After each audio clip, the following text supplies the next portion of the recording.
కానీ డెలీషియస్గా ఉండాలి. అలా చేయాలి అంటే చికెన్ కర్రీని ఇలా ఒకసారి ట్రై చేయండి. ఎన్ని చికెన్ కర్రీస్ చేసినా కొన్ని వెరైటీస్ మన ఫేవరెట్ అయిపోతూ ఉంటాయి. అలా చికెన్తో చేసుకునే కర్రీస్లో ఇది నా ఫేవరెట్. రైస్, చపాతీ, పుల్కా, రోటీ, బిర్యానీ ఇలా ఎందులోకైనా కూడా బెస్ట్ కాంబినేషన్. చికెన్ ముక్క అనేది సాఫ్ట్గా ఉండి అండ్ కర్రీలో మంచిగా గ్రేవీ వస్తూ చాలా చాలా టేస్టీగా ఉంటుంది.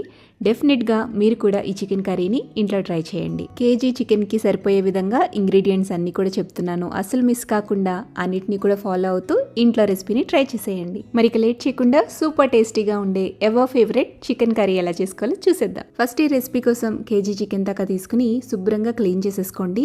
2-3 సార్లు బాగా వాష్ చేసేసుకున్న తర్వాత చివరిసారిగా కొద్దిగా ఉప్పు, నిమ్మరసం వేసి బాగా మిక్స్ చేసి ఆ తర్వాత నీళ్ళతో కడిగేస్తే నీచు వాసన అనేది లేకుండా ఉంటుంది.